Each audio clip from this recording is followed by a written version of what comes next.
प्रिय विद्यार्थियों, मैं डॉक्टर दीपक सालवी, सहायक आचार्य चित्रकला विभाग, राजकीय महाविद्यालय सागवाड़ा,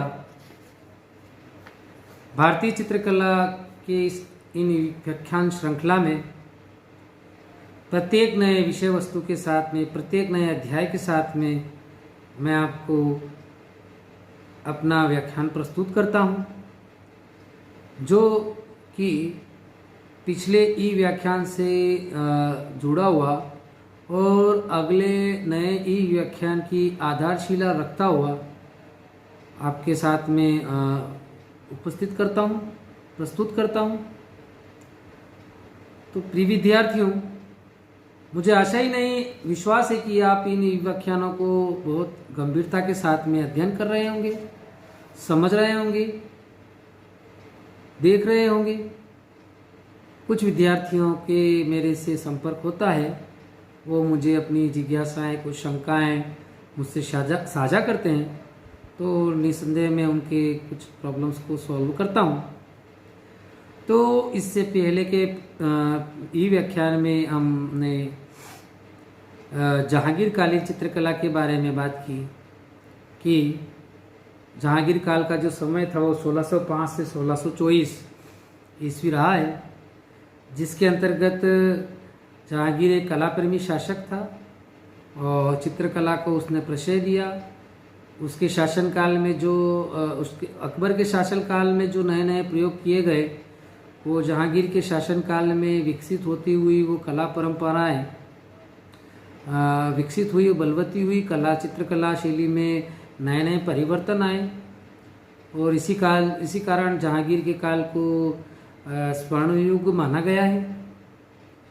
तो और इनके जहांगीर के काल में कई प्रकार की उपाधियों से जहांगीर चित्रकारों को प्रोत्साहन देने के संदर्भ में उपाधियां देता था, जैसे कि नादिर उल असर, नादिर उल मुसब्रीन आदि उपाधियां देता था। और जहांगीर के काल में अबुल हसन, उस्ताद मंसूर, मनोहर, बिशनदास, आकारिजा यह प्रमुख चित्रकार थे, जो कि सर्वश्रेष्ठ चित्रकारों में गिने जाते थे। तो ये हमने इससे पहले के व्याख्यान में पढ़ा, स्टडी किया। अब हमारा जो नया ये व्याख्यान है, उसके अंतर्गत हम जहांगीर काल के चित्र जो बने हैं उसकी प्रमुख विशेषताओं के बारे में बात करेंगे कि जहांगीर काल की चित्र जो रहे हैं, उन जहांगीर काल के चित्रों में क्या क्या विशेषता रही है, जिसके कारण हम जहांगीर काल के चित्रों को पहचान सकते हैं, समझ सकते हैं। तो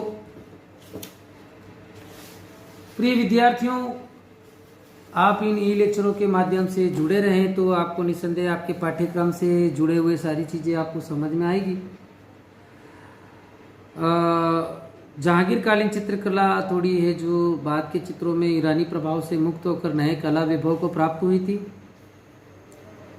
और जहांगीर काल के चित्रों में जो है वो परंपरागत कला तत्वों के स्थान पर यथार्थता का पुट आने लग गया था और प्राकृतिक अवयवों के चित्रण में स्वाभाविकता आई। साथ ही पशु पक्षियों के जो चित्र थे वो फोटो जैसे दिखाई देने लगे थे। और इस काल के चित्रों में रेखाएं कोमल व पतली होती गई। मानवाकृतियों में शारीरिक गठनशीलता तथा वस्त्रों की सिकुड़नों में इसका प्रयोग दिखाई पड़ता है। चेहरों आदि में गोलाई लाने के लिए बारीक रेखाओं के द्वारा छाया या पर्दाज का प्रयोग किया गया और कहीं कहीं छोटे बिंदुओं को लगाकर बिंदु पर्दाज लगाया गया, जिसे दाना पर्दाज भी कहते हैं। जहांगीर काल के चित्रों में एक चश्म चेहरे अधिक बनाए गए हैं और छवि चित्रों को बहुलता से अंकित किया गया है। कला मर्मज्ञों का मानना है कि मुगल चित्र शैली की सर्वश्रेष्ठ रूप इस काल के बने चित्रों के व्यक्ति चित्रों में ही दिखाई देता है। इन चित्रों के परिमार्जित तकनीक तथा सूक्ष्म अंतर्दृष्टि के द्वारा चित्रित व्यक्ति का स्वभाव प्रस्तुत किया गया है। पुरुष के व्यक्ति चित्रों के अलावा बेगमों, राजकुमारियों, गायिकाओं, कवियों, कलाकारों, संगीतज्ञों आदि के व्यक्ति चित्र भी बनाए गए हैं। व्यक्ति चित्रों की मुखाकृतियों को दिव्य प्रकाश, जो आभामंडल बोलते हैं, वो देने का प्रयास किया गया है। जहांगीर के हाल के चित्रों को तब तक पूर्ण नहीं माना जाता था जब तक उसे आकर्षक हाशिए में नहीं बनाया गया हो। इस कारण इस काल के हाशियों में अत्यधिक अलंकृत हाशिए बनाए गए हैं और हाशियों को पेड़ पौधों, फूलों के आदि के अलंकरणों से सजाया गया है, जिसमें सोने चांदी का भी काम किया गया है। जहांगीर काल के चित्रों के विषय घटनाओं पर आधारित ज़्यादा होते थे, जिसमें दरबारी शान शौकत, आखेट आदि प्रमुख विषय रहे हैं। जहांगीर काल में हिंदू धर्म से संबंधित चित्र कम ही बनाए गए। इसके अतिरिक्त आमोद प्रमोद, यात्रा, जुलूस आदि चित्र भी देखने को मिलते हैं। जहांगीरकालीन चित्रों में पुरुषों को लंबा जामा तथा पायजामा नीचे पैरों तक पहनाया गया है। स्त्रियों को राजस्थानी ओढ़नी वाली वेशभूषा में चित्रित किया गया है। और जहांगीरकालीन चित्रों में यूरोपीय प्रभाव स्पष्ट देखने को मिलता है। इसका मुख्य कारण यह था कि इस काल में यूरोपीय निवासियों का जहांगीर काल के दरबार में आना जाना रहता था और वो यूरोप की कलाकृति अपने साथ रखते थे और जिसको दरबार के चित्रकार देखते थे और उससे प्रभावित होकर चित्रण करते थे। और दार्शनिक परिप्रेक्ष्य का सुंदर प्रयोग किया गया है। आकारों को चित्रतल पर फैलाने का प्रयास किया गया है और पाश्चात्य प्रभाव के कारण तृतीय आयाम को भी चित्रों में बताने का प्रयास किया गया है। इसके अतिरिक्त चित्रों में स्थितिजन्य लघुता के भी दर्शन होते हैं। पर्सपेक्टिव चित्रों की पृष्ठभूमि में कहीं कहीं मरुस्थलीय, पर्वतीय, प्राकृतिक तत्वों को भी चित्रित किया गया है। इस काल के चित्रों की विशेषताओं में जो देखने को मिलता है वो तुर्जु के जहांगीरी के साथ सैकड़ों मुगलकालीन ऐतिहासिक ग्रंथों, दैनिक जीवन की घटनाओं, व्यक्ति चित्रों एवं पशु पक्षियों के चित्रों में देखी जा सकती है। जहांगीर के काल में अपेक्षाकृत छोटे आकार के व्यक्ति चित्र बनाने की परंपरा भी आरंभ की गई थी, जिसे पगड़ी पहनाकर या गले में लटकाया जा सकता था। यह व्यक्ति चित्र अभ्रक या हाथी दांत पर अंकित किए जाते थे। तो ये आपकी जहांगीरकालीन चित्रों की विशेषताओं के बारे में बात हुई। अब हम आते हैं शाहजहां के काल में चित्रित बातें में। शाहजहां की चित्रकला में मुगल चित्रशैली, शाहजहां के शासनकाल में मुगल चित्रशैली किस प्रकार रही। शाहजहां का जो शासनकाल था वो 1628 से 1658।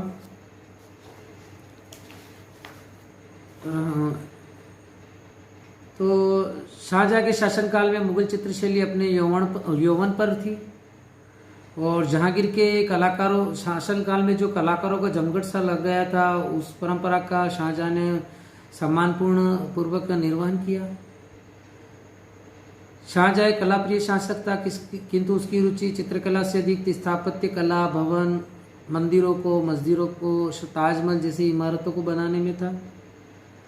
इसका प्रभाव चित्रकला पर भी पड़ा और शाहजहां कालीन चित्रों में अलंकारिकता, दिखावटीपन और भावाभिव्यक्ति का अभाव देखा जा सकता है और दरबारी चित्रकारों की तुलिका में अप्रतिमता के भाव आने लग गए।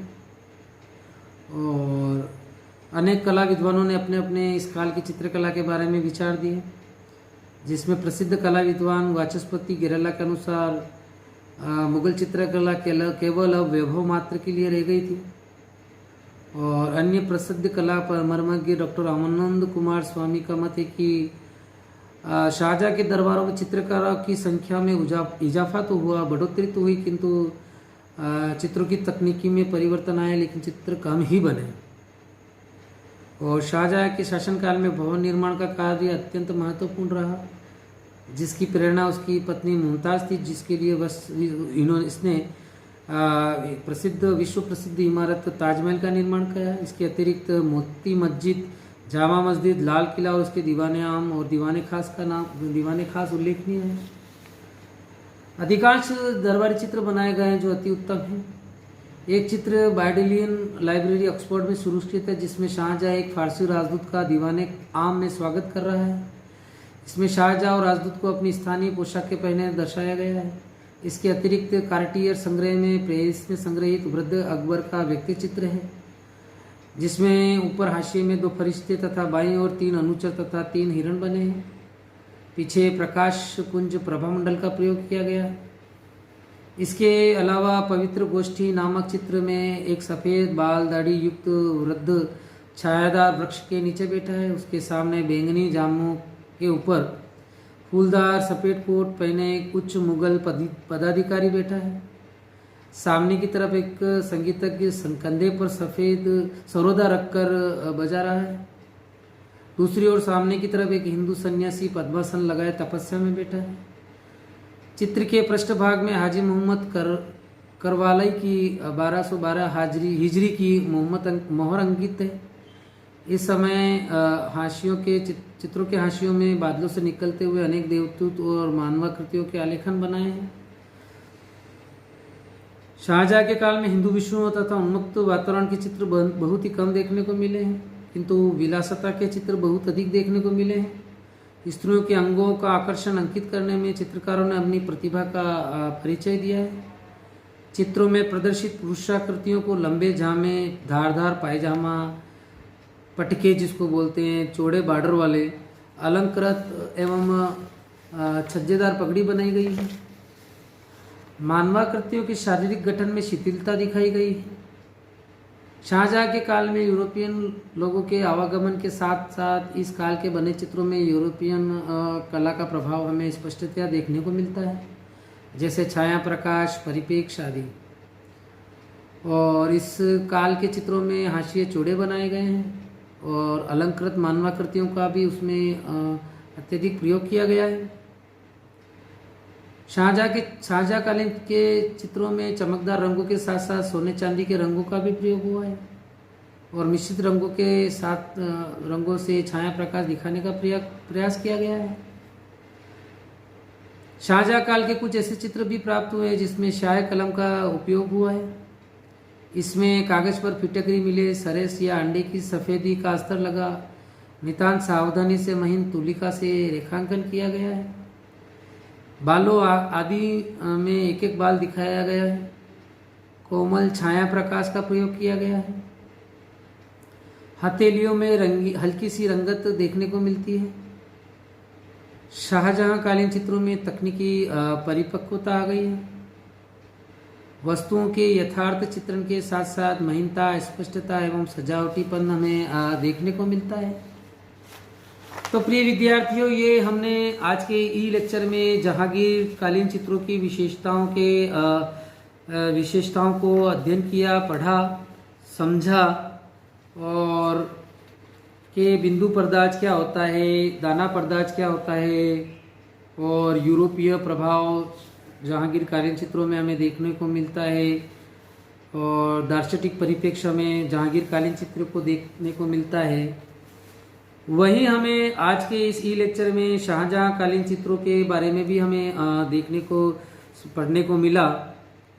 जो शाहजहाँ काल के चित्रों में चित्र कम बने हैं और बने चित्रों में भी स्थापत्य को दिखाया गया और शाहजहाँ ने चित्रकला के वनिस्पत वास्तुकला में अत्यधिक रुचि बने, इस कारण भी हमें चित्र कम देखने को मिलते हैं। और यूरोपीय प्रभाव निरंतर चलता रहा। यूरोपीय प्रभाव के से प्रभावित होते रहे चित्रकार और चित्रकारों ने चित्रकृतियों का निर्माण किया। और वास्तुकला में मोती मस्जिद, जामा मस्जिद, लाल किला, ताजमहल, दीवाने आम, दीवाने खास इन्होंने बनाए थे। और ये जो चित्र हैं वो बाडलियन लाइब्रेरी, कार्टियर संग्रह, यहाँ पे इनको हमें देखने को मिलता है।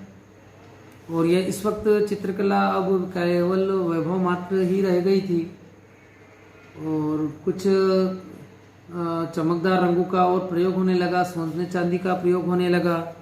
तो इस प्रकार से इस व्याख्यान में हमने ये संदर्भ पढ़ने को मिले। तो आशा नहीं विश्वास है आपको ये व्याख्यान बहुत अच्छा लगा होगा। मैंने बहुत इसमें मेहनत और रुचि के साथ में इस ई व्याख्यान को तैयार किया है। तो अगर आपको किसी प्रकार की कोई समस्या है तो मुझे आप संपर्क करें। धन्यवाद।